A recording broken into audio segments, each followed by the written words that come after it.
ભારતીય જનતા પાર્ટીની સંગઠનની પુનઃરચનામાં આજે જૂનાગઢ જિલ્લો અને જૂનાગઢ શહેરના નવા પ્રમુખની નિયુક્તિ માટે એક ક્લસ્ટર અધિકારી તરીકે જ્યારે મને મોકલવામાં આવ્યો ત્યારે જૂનાગઢ જિલ્લા ભારતીય જનતા પાર્ટીના નવા પ્રમુખની વરણી કરી, ત્યાંથી આવીને જૂનાગઢ શહેરના પ્રમુખની પણ વરણી કરવામાં આવેલ છે. ભારતીય જનતા પાર્ટીના કાર્યકર્તા હંમેશા રીલે રેલ જેવું છે, જ્યારે મસાલ લઈને અગાઉનો કાર્યકર્તા બીજાને આપે, બીજો ત્રીજાને આપે, એમ પુનિતભાઈ અત્યાર લગી ભારતીય જનતા પાર્ટીના કાર્યકર્તા તરીકે, સંગઠનના માહિર તરીકે જૂનાગઢ શહેરની કોર્પોરેશનની ચૂંટણીની અંદર પણ જ્વલંત વિજય આપવા માટે જેમને યશ આપવા જઈ તો ભારતીય જનતા પાર્ટીના કાર્યકર્તાને પુનિતભાઈને આપી શકાય. આજે નવા પ્રમુખ જ્યારે કાનાબાર મહિના ત્યાં રૂપારેલિયા મહિના ત્યારે એ પણ ભારતીય જનતા પાર્ટીના કાર્યકર્તાઓને સાથે લઈને આ જૂનાગઢ શહેરમાં સંગઠનનું માળખું વધુ મજબૂત બને એના માટેના પ્રયત્ન કરશે એવો મને વિશ્વાસ છે. અને તમામ કાર્યકર્તાઓએ એમને હર્ષથી વધાવ્યા છે, એના માટે કાર્યકર્તાને પણ અભિનંદન આપું. સર ક્રાઇટેરિયા કેવો નક્કી હતો? જિલ્લા પ્રમુખ ભારતીય જનતા પાર્ટીના ક્રાઇટેરિયામાં બીજું ભારતીય જનતા પાર્ટીનો કાર્યકર્તા હોય એ ભારતીય જનતા પાર્ટીનો અધ્યક્ષ બની શકે. શહેર પ્રમુખ તરીકે નિમણૂક થઈ છે એ વિશે શું કહેશો?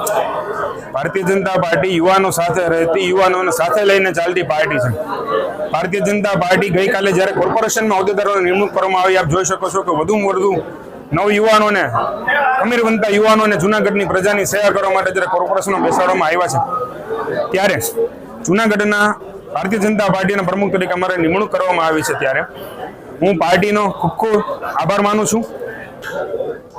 એક યુવાન તરીકે જ્યારે તક મળવામાં આવી છે ત્યારે ખૂબ ખૂબ પાર્ટીનો આભાર માનું છું કે નવ યુવાનોને જ્યારે નવી આ રીતે પાર્ટીમાં જવાબદારી મળતી રહેશે તો યુવાનો જોડાતા જશે ને કામ કરતા જશે. નવું લોહી, નવું યુવાન, નવું જોશ અને નવા જોમ સાથે અમે લોકોની વચ્ચે સેવા કાર્ય કરશું. અને નવું શું તો એ પાર્ટીના કાર્યકર્તાઓની વચ્ચે જઈ કોર્પોરેશનના અને સંગઠનના જે કંઈ ઉત્તમ કાર્યો જનહિતાર્થ થતા હશે તમામ કાર્યો અમે કરશું. મહેનત કરીને પાર્ટીને આ દરજ્જે પહોંચાડી દીધી. મને તો ઘણો રોટલો તૈયાર મળ્યો.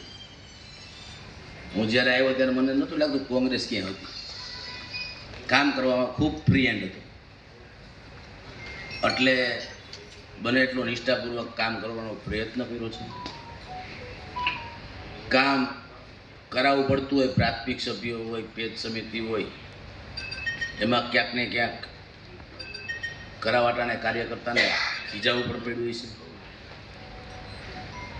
કામ કરાવવામાં પ્રદેશ જે આપણને કહેતું હોય એ નીચે સુધી કરાવવું, એના માટે ક્યાંક ને ક્યાંક આંખે પણ થવું પડતું હોય છે. કોર્પોરેશનની ચૂંટણી હોય, 450 જણા દાવેદારો હોય, ટિકિટ તો 60 જ છે, એમાંથી 48 જીતા હોય, 5 જ પદ છે. એટલે ક્યાંક ને ક્યાંક બને એટલું નિષ્ઠાપૂર્વક સૌને સાથે રાખીને કામ કરવાનો પ્રયત્ન કર્યો હતો. છતાં પણ આ 4 વર્ષમાં ક્યાંય બોલવામાં ભૂલ થઈ ગઈ હોય મારાથી તો આપનો હૃદયપૂર્વક માફી માગું છું. ગૌરવભાઈને